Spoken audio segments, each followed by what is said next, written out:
오늘은 한국경제의 10월 11일자 기사 중 명문대 나와 백수라는 제목의 기사를 소개하려고 합니다. 내용은 다음과 같습니다. 중국에선 최근 몇 년 사이 연간 1000만여 명의 대학 졸업생 태반이 실업자로 전락해 공산당 정부가 발표한 실업률이 15%에 이를 정도다. 그런데 이런 현상이 중국뿐만 아니고 인도와 아르헨티나, 몽골 등 신흥국 전반에서 벌어지고 있다는 분석이 나왔다. 자녀 교육을 통해 보다 나은 미래를 꿈꿨지만 그 나라의 고급 인력 수요는 늘어나지 않았기 때문이다.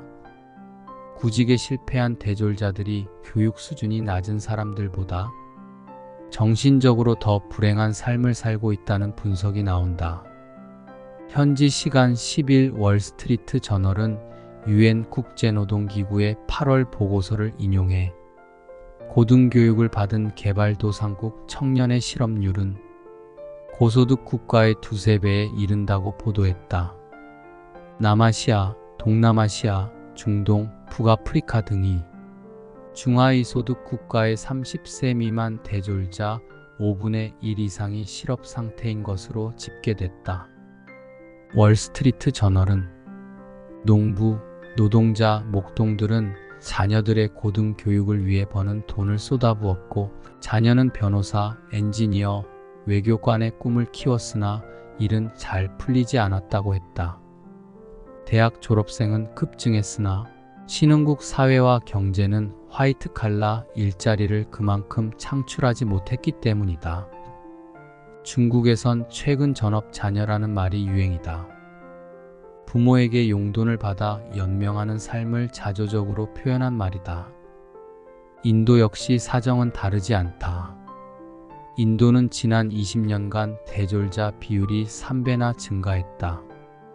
그러나 ILO가 지난 3월 조사한 결과에 따르면 2022년 기준 30세 미만 인도 대졸자의 29%가 실업 상태다. 초등교육도 못 받은 사람의 실업률은 3%대에 불과한 반면 대졸자의 실업률은 그의 9배에 달한다.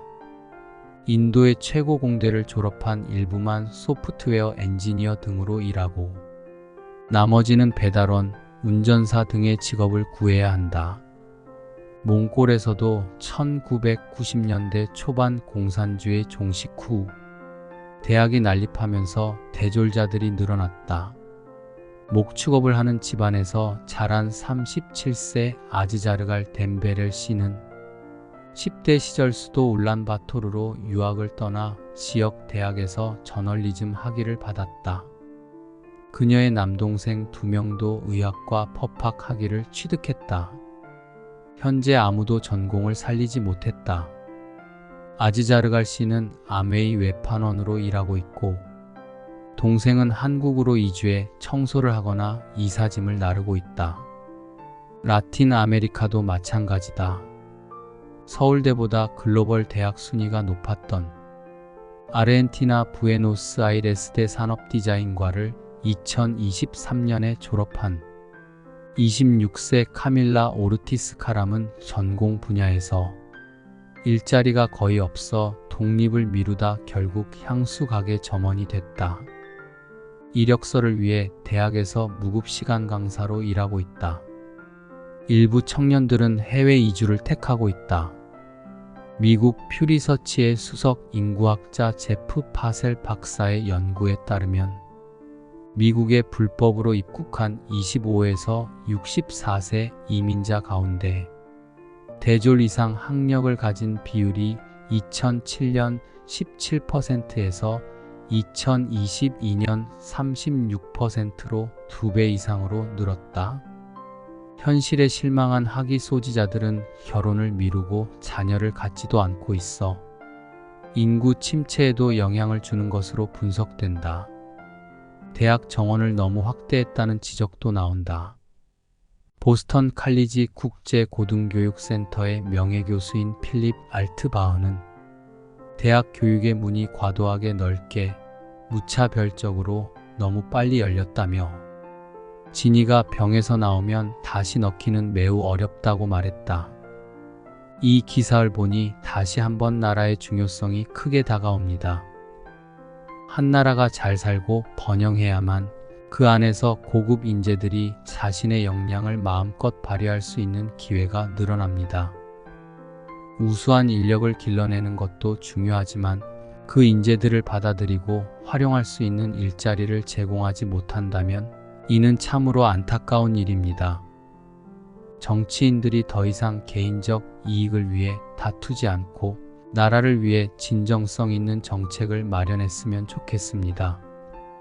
특히 기업이 성장할 수 있는 환경을 조성하는 것이 필수적입니다. 기업이 성공적으로 운영될 수 있다면 자연스레 고급 일자리가 많아질 것이고 이는 사회 전체에 긍정적인 영향을 미칠 것입니다. 또한 개인의 이익만을 추구하는 귀족 노조는 이제 욕심을 내려놓고 상생할 수 있는 방향을 고민해야 할 때입니다. 노동자와 기업이 함께 성장할 수 있는 공정한 환경을 만드는 것이야말로 우리 사회의 미래를 위해 필요한 선택입니다. 서로를 배려하며 상생하는 사회는 더 큰 발전을 가져올 것이며 그 결과는 모두에게 돌아갈 것입니다. 그럼 오늘도 좋은 하루 되십시오.